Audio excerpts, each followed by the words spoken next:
We begin the beat tonight with some breaking news. Bob Mueller is now circling the people closest to Trump, including, yes, the family. His son-in-law and senior government advisor, Jared Kushner, sat with Mueller's team for a second time. And here is the news on that. This interview, we're told, lasted over 6 hours. Kushner's lawyer is speaking out about it tonight, which itself is important. He's telling NBC the client answered every question, focusing on the campaign, on the transition, which we know was a period of contacts with Russia, and sanctions questions. We also know that there were questions about the activities post-inauguration, including something at the beating heart of the obstruction query. How and why was James Comey fired? Kushner, a key figure. He's a lawyer in his own right. He's someone that was with Trump, of course, from the start. And he's been involved in many defining moments. You can't forget, obviously, the secret Trump Tower meeting with Russians, which is under investigation. Kushner attended along with other family members like Trump Jr. and Paul Manafort, who has been famously noted should have known better.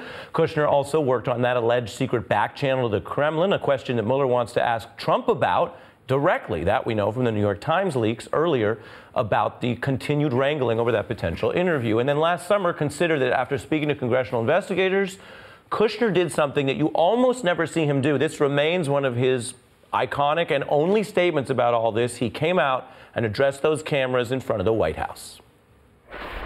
Let me be very clear. I did not collude with Russia, nor do I know of anyone else in the campaign who did so. I had no improper contacts. I have not relied on Russian funds for my businesses. And I have been fully transparent in providing all requested information.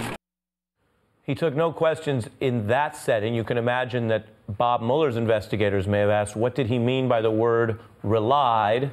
And was he ruling out taking any Russian money at all, given the questions swirling around, yes, Trump lawyer Michael Cohen. Today, the BBC reporting sources in Kiev say Michael Cohen was paid $400,000 by Ukraine to try to get access to Trump.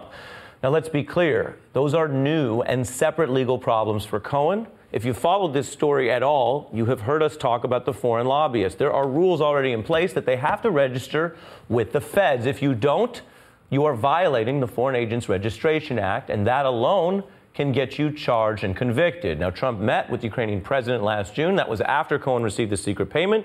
And shortly after that meeting, Ukraine announced they were dropping an alleged investigation that was going to go on into Trump's former campaign chair, the now indicted Paul Manafort. He was in court today. You can see we're following a lot of threads, making requests that lawyers do make to try to keep some evidence from that early morning raid of his home out of the ongoing proceedings that Robert Mueller has against him. So a lot going on. Mueller making moves against Trump's inner circle.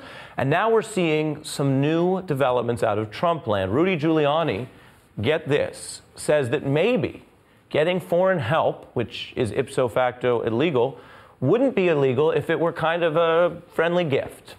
Look at this in the Huffington Post. Rudy says, it isn't illegal. It's sort of like a gift, and you're not involved in the illegality of getting it. Nothing illegal about that. And even if it comes from a Russian or a German or an American, it doesn't matter. And they never used it. It's the main thing. They never used it. They rejected it. If there was collusion with the Russians, they would have used it. We have quite the panel to dig in. Former DNC Chair Donna Brazile, who has also been in the mix of some of the results of the hacking. A former federal prosecutor, John Flannery. He was a special counsel in 3 separate congressional probes, hence the bow tie. That's a sign of gravitas. Tim O'Brien, the author of Trump Nation, executive editor of Bloomberg View, and he has the distinction of having been sued by Donald Trump over his reporting on Donald Trump's net worth. And a friend of mine who has been on the show before, Stephen Brill, is a celebrated attorney. He is the founder of Court TV and the legal journal The American Lawyer, and he has a new book out, Tailspin, because Stephen Brill never stops working. We will get to you in a second. I begin with John Flannery on Giuliani's defense. Why does it sound so stupid? Is it as stupid as it sounds? Well, you know, the Howdy Rudy show has been running now for several weeks, and he doesn't seem to get any smarter about what he used to know as a prosecutor. I knew him as a puppy prosecutor in the Southern District, and I thought he was one of the leading legal minds. And I suppose so many years in politics has sort of, I don't know, deteriorated his insight, or he's doing what some lawyers do, which is he's making political arguments. He's trying this in the media. Mueller's not doing that, and when Mueller drops his bomb, none of this stuff is going to matter. So on a scale of 10 being a slam dunk legal argument and 0 being worthless, your assessment of this new gift defense? Is minus imaginary numbers. Stephen? Absolutely. I mean, he's basically admitting that that they took something of value from a foreign entity. And that itself, that's what the law says you can't do. Right, and that itself tells you what? That it's a violation of the law. I mean, a gift means that, the only thing that means is that the Trump campaign didn't pay them for the stuff. Well, no one ever assumed the Trump campaign did pay them for the stuff. Yeah, I mean, Tim O'Brien, a thing of value is what is barred under the federal election law precisely because we have regulated campaigns, which means you can't get endless amounts of money, even if they're gifts. In fact, especially if they're gifts. In-kind contributions are an area where a lot of politicians get tripped up. It's also worth remembering in the same interview today, Rudy said that you had to doubt whether there was Russian interference in the campaign to begin with, and that he doubted the information because it came from Brennan and Clapper. And today, Trump's own Secretary of State, Mike Pompeo, conceded that it was a reality, that the Russians colluded, or the Russians attempted to interfere in the 2016 election. A member of Trump's own administration is now confirming this. So Rudy has to try to make this stuff be viable against a landscape in which it was known not only law enforcement officials, but to the Trump campaign that people were concerned about Russian interference. So they get these emails right at that moment. Right. And Donna Brazil, I always mention and disclose that you both bring expertise to this from being involved in it, but you also bring that personal background, not neutral on this issue. But you remember how devastating the timing of the political release of the emails were. Let me read more from Rudy on this today. He says, with regard to this, you say stolen, I say emails that were put out in the public domain. You'd also have to believe U.S. intelligence was correct. They've been right about a lot of things. They've been wrong about a lot of things. I certainly wouldn't trust Clapper or Brennan as far as I could throw them. Your response, Donna Brazil. Well, let me just say respectfully that the former mayor, he has it all wrong. It wasn't a gift in the sense that someone provided. The Trump campaign wanted this information. They wanted to use it in such a way that would sow division within the Democratic Party, but also distract from the daily, what I call, insane campaign that he was running. We all know that these, not only the release of the emails, the stolen, hacked emails had an impact on our party, but the way in which the Trump campaign used those emails in the fall campaign, almost as if it was talking points.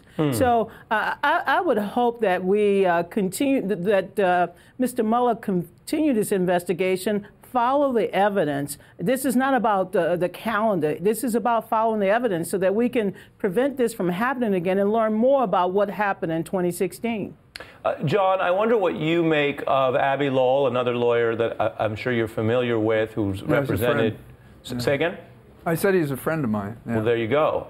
And he's been on this show, and he's respected for his legal acumen. He had a victory in the Menendez case, and he's here defending Kushner. And he seems to be out on offense today, as I mentioned, speaking publicly and really making the case that they have a story to tell, that these 6 hours they spent with Bob Mueller were essentially a good thing, and that he got a security clearance.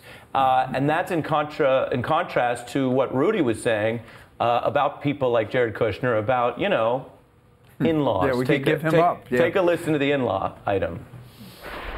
Jared is a fine man, you know that. But men are, disposable. John. Well, I'll tell you, Rudy throws everybody under the bus. He throws Kushner under the bus. He certainly threw Cohen under the bus with his bizarre confessions with Sean Hannity.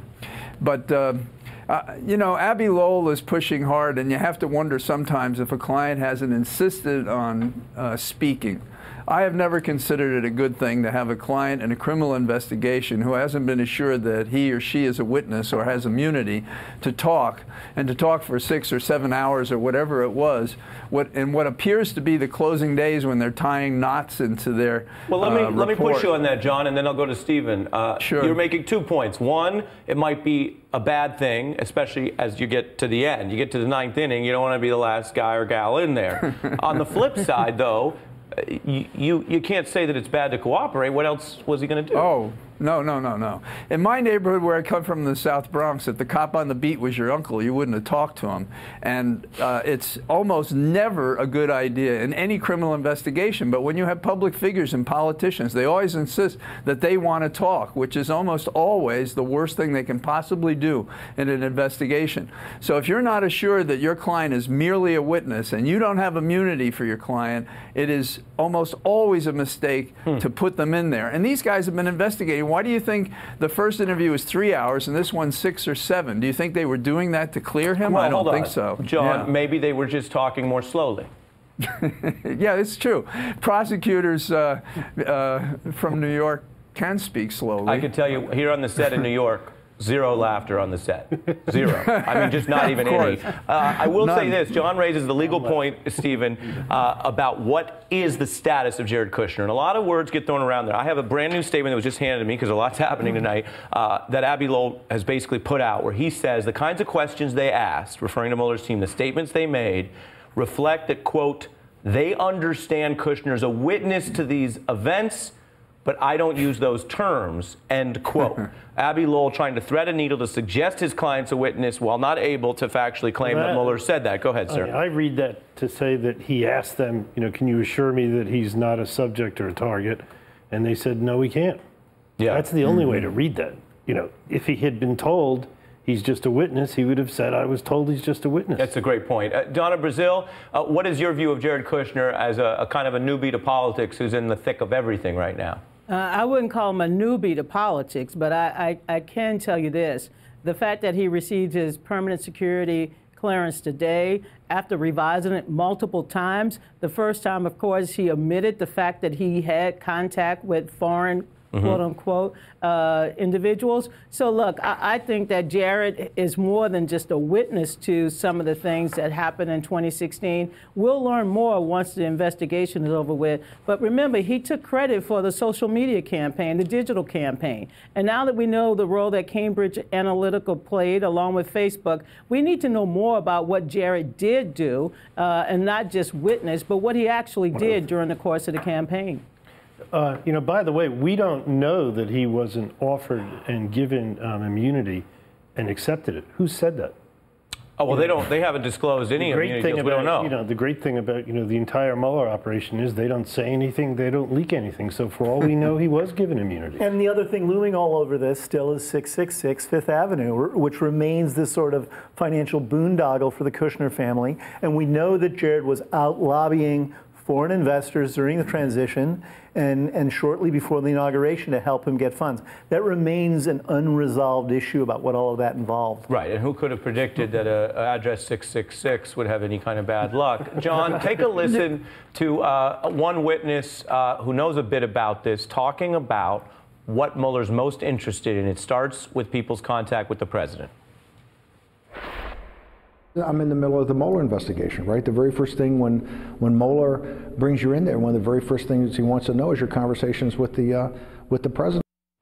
Conversations with the president. That's Steve Bannon there, and he is also making news claiming today that Rosenstein might be next to be fired. John, your view on both of those? Well, he's not exactly a reliable source either, but I don't think it takes more than a 6th grade education to think that in this conspiracy, and I don't call it collusion, this conspiracy, that the quid pro quo for the president being elected is that he's going to take care of those who helped him get elected, whether they started in 13 or 14 or 15 with the machinery to conduct this message on his behalf, reassured that he was the candidate for the Russians. So you would focus on him, and how could you not focus on him when the last thing that happened before the investigation began was that he fired Comey for investigating him? which is an abuse of due process, in my opinion, an abuse of his oath, and a crime of obstruction. So I think it's pretty obvious that what we're doing is carefully building, perhaps more than we would normally have to do because of such a public official so visible and considered by the office to be substantial when the occupant is not worth that kind of dignity. You don't think Donald Trump is worth the dignity of the Oval Office? Absolutely not.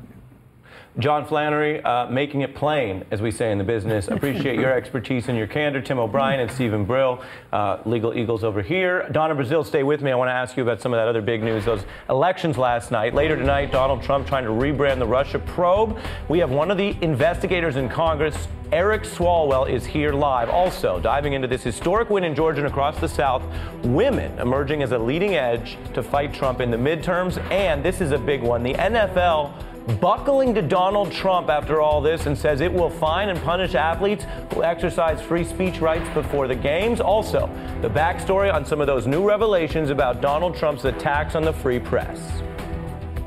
The news gets away with murder. The news media, they get away with murder. I don't stand for it when they write false and malicious stories. The history is instructive. I'm Ari Melber. You're watching The Beat on MSNBC.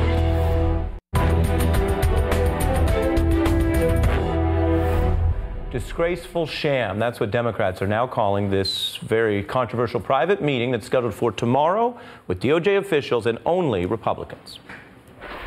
They're hunting desperately for any scrap of information or innuendo that might help them sully the investigation or to provide them a sneak peek at any evidence the FBI may have against the Trump campaign. No one should trust anything they say coming out of that meeting. It will be a sham. It will be a sham. And in a letter directed at the FBI's chief and Rod Rosenstein, that same person there, Chuck Schumer, along with Nancy Pelosi, say they're concerned about the meeting. They want to reconsider it even being held. But if they decide to go ahead with it, at the very least, the Democrats should be invited, and there should be a bipartisan meeting with the Gang of Eight intelligence leaders. Now, the reason for the meeting is basically growing out of a conspiracy theory that has been peddled by Donald Trump, that because there was an investigation in his campaign, which everyone knew about, and because it involved an informant, that somehow is a bad thing for the investigation, that it's Spygate.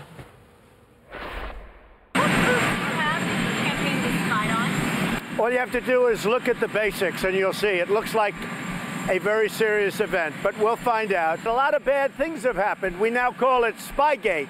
You're calling it Spygate. I'm joined by California Congressman Eric Swalwell, who is on the House Intelligence Committee. Congressman, we've laid out in our reporting tonight and other nights what is bad about this. But even if that's clear, don't the Democrats have a problem in arguing that this meeting is a bad sham, but they should also be able to go to it? Good evening, Ari. We don't want the meeting to occur at all. It is a sham, but we don't want to be locked out and allow the Republicans to continue to reach into the evidence locker and then give that evidence back to Donald Trump. But why substantively, let me press you a little bit. Yeah. Why substantively would it be productive for Democrats like you to attend a meeting that you say itself is counterproductive? To defend democracy. You know, right now it's under attack, and our job in Congress as representatives of this great democracy is to make sure that we have a rule of law. And every day that this nonsense continues, the rule of law is under attack. And so we should at least be able to witness, this conspiracy working between Donald Trump and, his efforts to undermine the work of the Department of Justice. So if you were there tomorrow, what would you say or do within this discussion of, as we've reported, what, based on the evidence so far, is just a conspiracy theory? It's what we do every day, Ari. It's protect the truth, to make sure that we understand the facts of this case. From everything I've seen, the Department of Justice has done nothing improper in the way that it has investigated the number of alarming contacts that Donald Trump and his team had with the Russians. Let me read on that point something that the former FBI director, James Comey, who was fired by the president's own admission around the Russia probe, says, look, facts matter. The FBI's use of confidential human sources, the actual term, is tightly regulated, essential to protecting the country. Attacks on the FBI and lying about its work will do lasting damage to our country. How will Republicans explain this to their grandchildren? James Comey with a Comey-esque closing, if there ever was one. I'm not sure that this particular incident is one that will go down in the history books for their grandchildren. I think the larger question is whether the Justice Department will find a way to stop Donald Trump from continuing this conspiracy hunting, or will buckle. Do you view Rod Rosenstein's moves over this past week as more in the direction of buckling? I do. I wish he wouldn't do it, Ari, because what James Comey is saying is right, which is that facts matter, and Donald Trump is trying to torch all of the facts in this case. And Speaker Ryan, to allow this to continue, is an accomplice himself. You know, democracy, Ari, is not a building. It's not the dome behind me. It's an idea. It's an idea that you can work hard and become anything. It's an idea that you can have a rule of law, and it is under assault right now from two fronts. The Russians, who have attacked us and continue to attack us, and Donald Trump and his fixers in Congress. And we're at a crossroads right now. Are we going to stand up and say, we don't do this here, whether you're a Democrat or a Republican, or are we going to just let it be chipped away at until nothing is left and we now look like the country that attacked us back in 2016? Do you know why Paul Ryan seems to have such a hard time dealing with this when he's not running for re-election? What's holding him back? I don't know. It's the most disappointing part of all of this. I never counted on Mitch McConnell, whose wife also works in the administration, to stand up, but I always had counted on Paul Ryan. I've always believed he's an honest, decent person, and to allow Devin Nunes to behave the way he does, to look the other way every time Donald Trump invades on constitutional norms, is a complete abdication of the duties of the Speaker of the whole House, not just the Speaker of the Republican Party. And it's time, if he wants our country to be the country that he stood up to serve for, he has to stand up to this president and stand up for the rule of law. Strong words and a strong take on an issue that obviously is dividing Washington and really does look like the DOJ doing something it doesn't usually do, and only because of Donald Trump's bullying. Congressman Swalwell, thank you for your perspective today. Yeah, my pleasure. Up ahead on the beat, there is a major controversy over the NFL, which announced, this is brand new, they're going to fine teams for players not standing for the national anthem. We have that story tonight and why it matters in politics. But first, something that may matter a whole lot more. Women dominating in these Democratic primaries last night. A big loss for Mitch McConnell that has some rattled in the GOP. All of that next when we're back in just 60 seconds. The other top story tonight, a historic counterreaction to Donald Trump making measurable gains. Democratic voters backing an unprecedented number of female candidates. Now, in a moment, we're going to speak to two people who know this terrain better than most, former Congresswoman Donna Edwards and the former chair of the Democratic National Committee, Donna Brazile. The big news here is primaries last night that could result in Kentucky's first ever Congresswoman, the first openly gay woman serving in Congress from Texas. And this is a remarkable fact about America that I'm about to say. We have, as of last night, the first black woman governor candidate anywhere in the U.S. as a nominee. Today, she says she's part of the resistance. We are resisting the xenophobia that's coming out of D.C. We're resisting any conversation that says we have to go backwards. We win with a message of progress.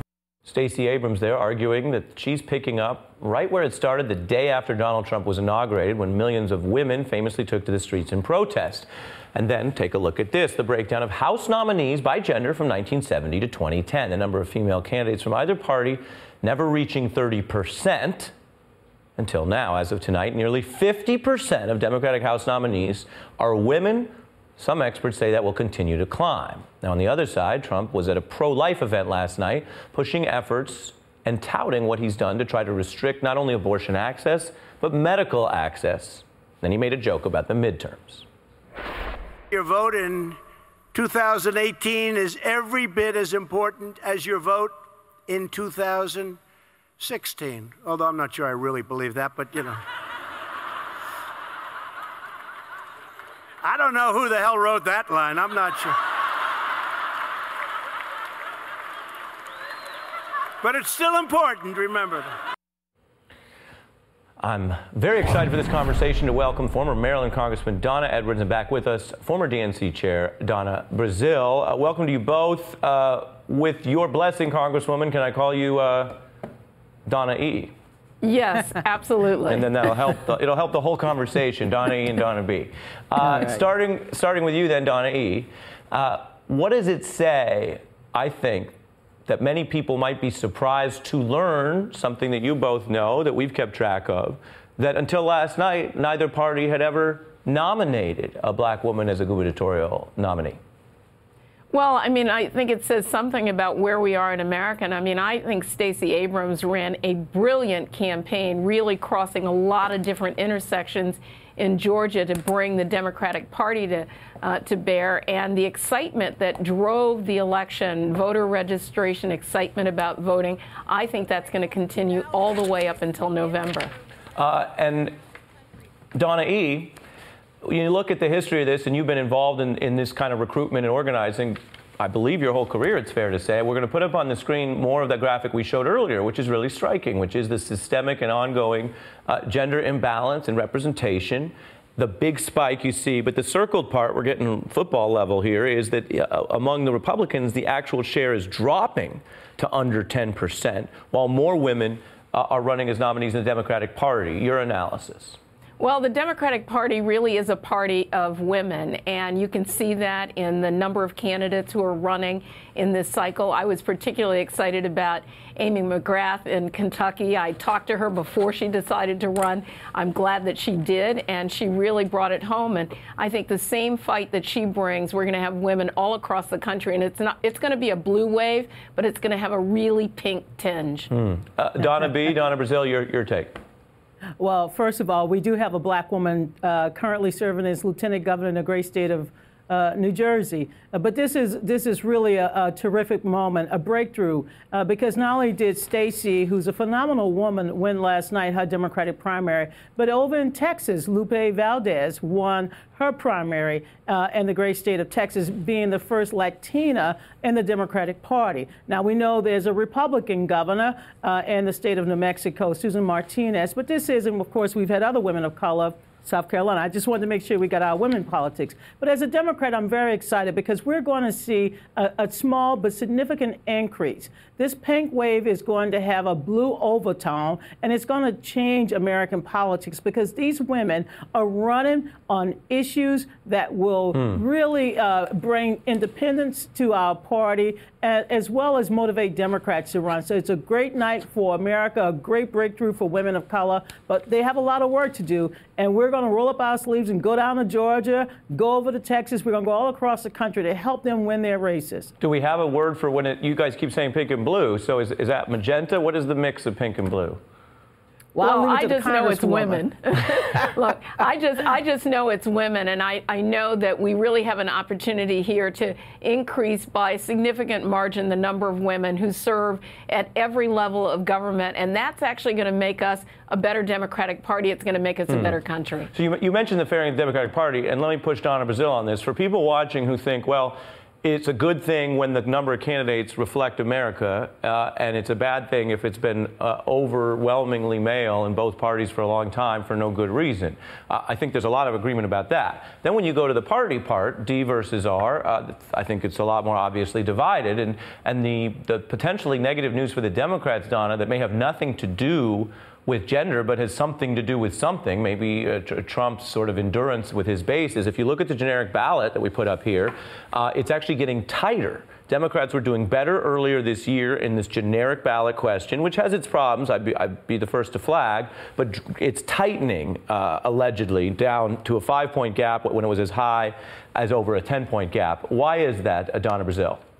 Well, I think more Republicans are coming home. They are going to circle the wagon around the president. But look, I still believe the Democrats will have more momentum. The passion is there. You have a wealth of new candidates who are out there raising money like never before. They're not relying on the DNC or the DLCC or the DCCC or any of our sisters organization. These are individuals who are motivated to win, who will represent the American people, and they are running because they want to change the status quo. So whether you're liberal or moderate, it doesn't really matter. It's about making sure that we have good quality candidates, and we're doing that now within not just the DNC, but all of our sister allies and our state parties. And on the issue of choice, Donna E., I wanted to ask you about about this. It's something you worked on while you were in Congress. The president last night obviously goes off script all over the place. We showed in the lead him going off script with the relatively basic claim that politicians tend to say the next election's important. He admitted he doesn't really feel that way because he's not personally on the ballot. People can factor that in how they want. But he did stick to the script when it came to limiting women's access to not only abortion, but as we've been reporting, to basic medical care. Take a listen. Democratic senators like John Tester, Heidi Heitkamp, Claire McCaskill, Debbie Stabenow all voted against the 20-week bill and in favor of late-term abortion. Got to get out and vote. The Democratic senators are up for re-election in 10 states that I won by a lot. Donna E.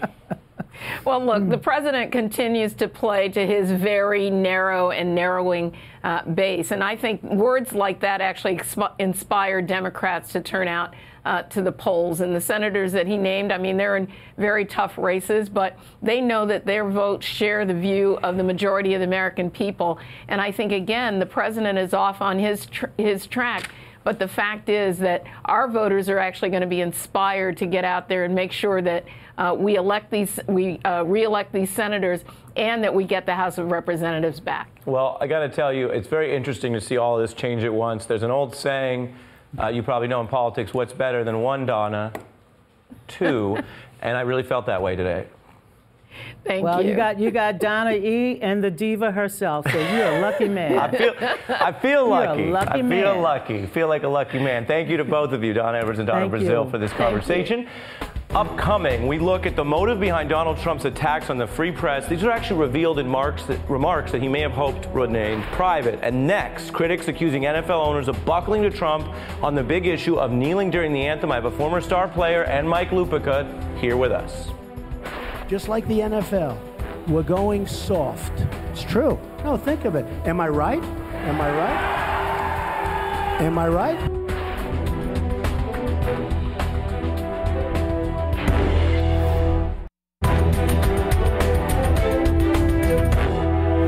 And now for something truly depressing.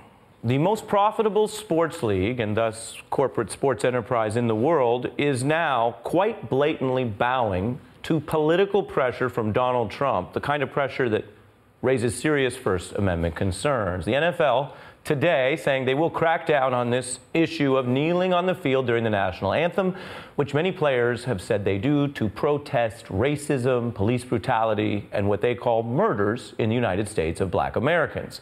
The new NFL policy says it will fine teams when players kneel. Now, it says it also gives players the choice of staying in the locker room, but this appears to essentially buckle to Donald Trump's big political talking point that all of this is not about what the players say they're doing, that is how they define their political speech, but rather Donald Trump's view of what he wants to require people do to respect the flag. Reading from the NFL policy, all team and league personnel in the field shall stand and, quote, show respect for the flag and the anthem. Of course, it was that same theme, a certain version of respect, one person telling another person how to show respect, that Donald Trump hit when he attacked players for kneeling. Wouldn't you love to see one of these NFL owners, when somebody disrespects our flag, to say, get that son of a bitch off the field right now, out, he's fired. The NFL, adding a kind of a spinning insult to what is very obviously going on, is now telling us, all of us, that this is some kind of middle ground. We've been very sensitive in making sure that we give players choices, but we do believe that that moment is an important moment and one that we are going to focus on. I'm joined by former NFL star Dante Stallworth, as well as a sports columnist and political analyst Mike Lupica. Dante, what do you think of the NFL's decision, and does it relate to the current president? Yeah, I think it's there's a direct correlation between what the NFL decided to do today and what the president has been saying for the last year or so. You look at what the NFL has done here. I mean, you know, when history's said and done, they're going to be on the wrong side of history. And I know that's not what they intend to do, but it is obviously what that direct result will be. And I think it's also another point to mention that the president has used the seat of the Oval Office, he's used the power of the executive branch to lash out at his political adversaries, to air out his personal grievances, obviously with the NFL not allowing him in the Cool Kids Club on multiple occasions, attempting to buy an NFL team, and they did not let him. So he, obviously has been lashing out at the NFL and the players. And this is it's a history of this president kind of, flirting with authoritarianism. And, again, he's used the seat of the Oval to intimidate people, and he's done it to the NFL, and the NFL has kowtowed to him, and this is the result of that. What do you think of the way the NFL is casting this, which appears to endorse a very narrow view that political protest around American icons or themes, which is as old as America itself, is ipso facto disrespectful to the flag? While many people have said that and feel that way, other people say that this is not designed to disrespect the flag itself, but is designed to call attention to racist action perpetuated by government officials in the United States. Yeah, I think that's a very important point. And, I always try to go back and remind people that the initial reason that Colin Kaepernick decided to change from sitting on the bench to taking a knee was because of the suggestion and advice of his now friend, former Green Beret Nate Boyer, who penned an open letter to him, and they ended up meeting that following week before the next game. And Colin Kaepernick and him had a conversation, and he said that he told Colin Kaepernick that we take a knee, for our fallen brothers. And our fallen brothers and fallen sisters, and so that's why Colin Kaepernick decided to do this. Now, the thing with players, I think it's interesting to note that the players, I don't think they're not gonna take this sitting down. They understand also too, which is another very important point to mention, that the collective bargaining agreement will be up at the end of the 2020 season.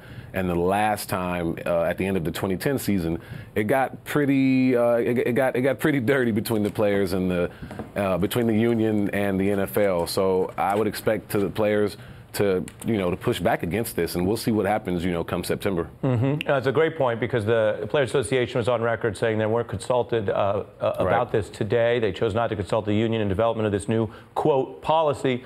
Mike Lupica, so many things get Trumpified. Of course, this goes back much, much farther, as you know, as a student of history and sports and politics and their intersection. I mean, 1968 Olympics, you had black athletes put up the Black Power salute.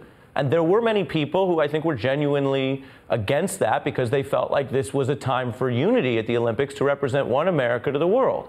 And then there were a lot of other people in America who said the whole point is we don't have unity because we don't have equality and equal rights and respect at the time for black Americans, for women, for a lot of people. And so why should we go and give away and give up unity in our one moment of influence and pretend it exists when it's being denied us? Could you speak to the history of this?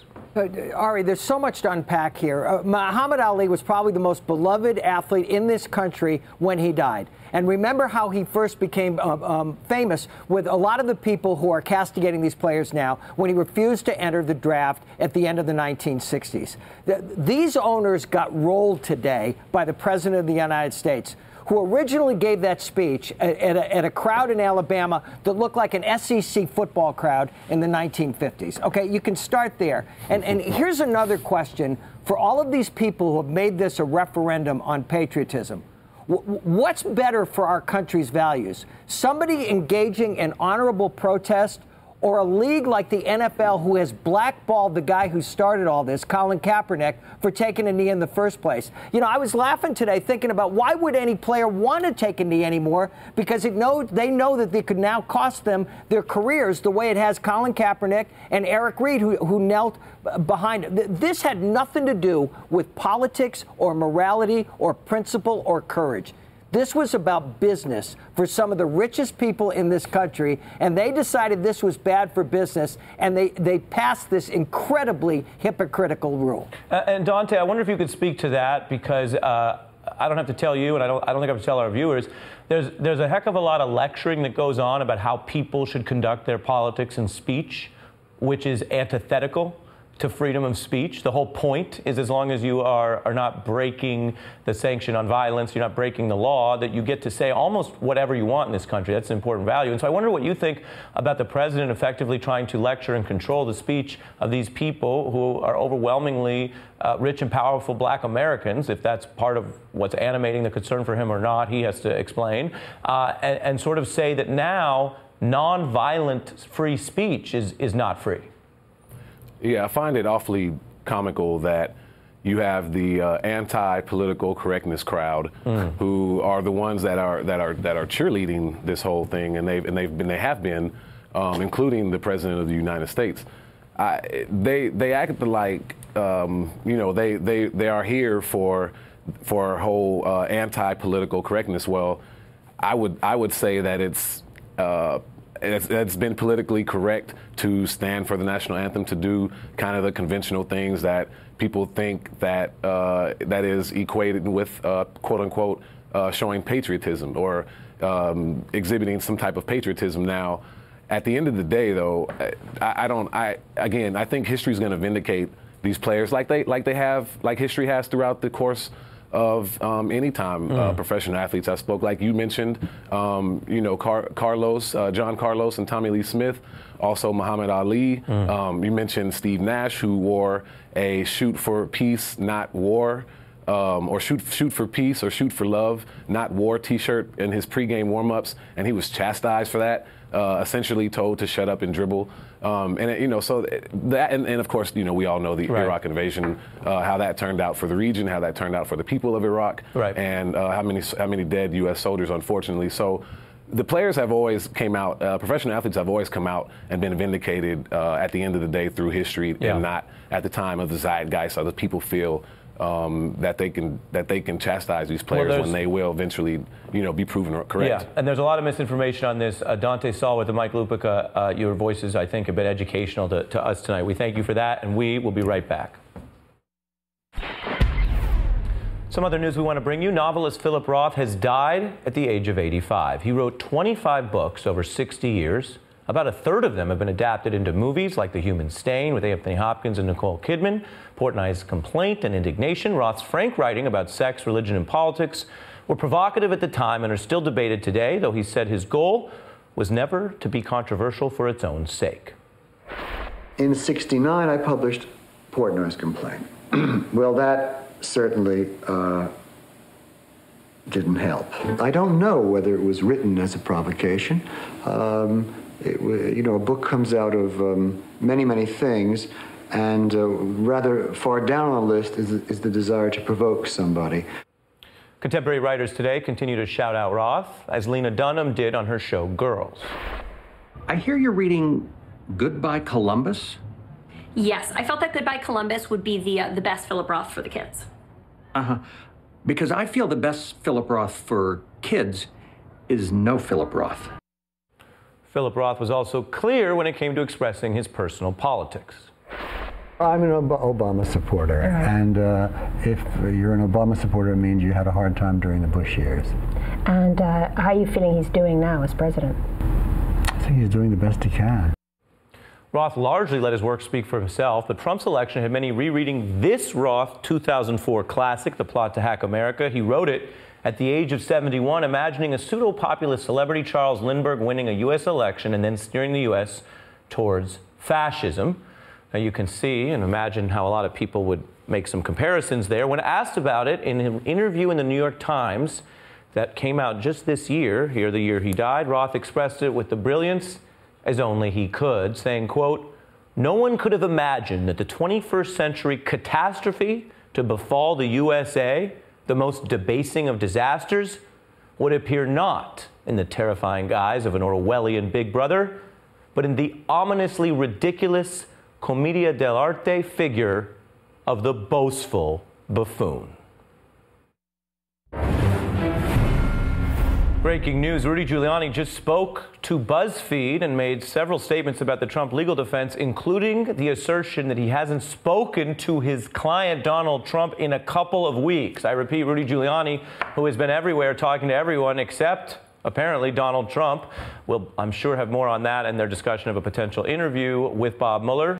Hey, it's Chris Hayes from MSNBC. You know, every day I come to the office and we make a television show. And every day I think to myself, there's so much more I want to talk about. And so this is our podcast. It's called Why Is This Happening? And the whole idea behind it is to get to the root of the things that we see play out every day. They're driven by big ideas. Each week, I sit down with a person uniquely suited to explain why this is happening. New episodes of Why Is This Happening? Every Tuesday. Listen for free wherever you get your podcasts.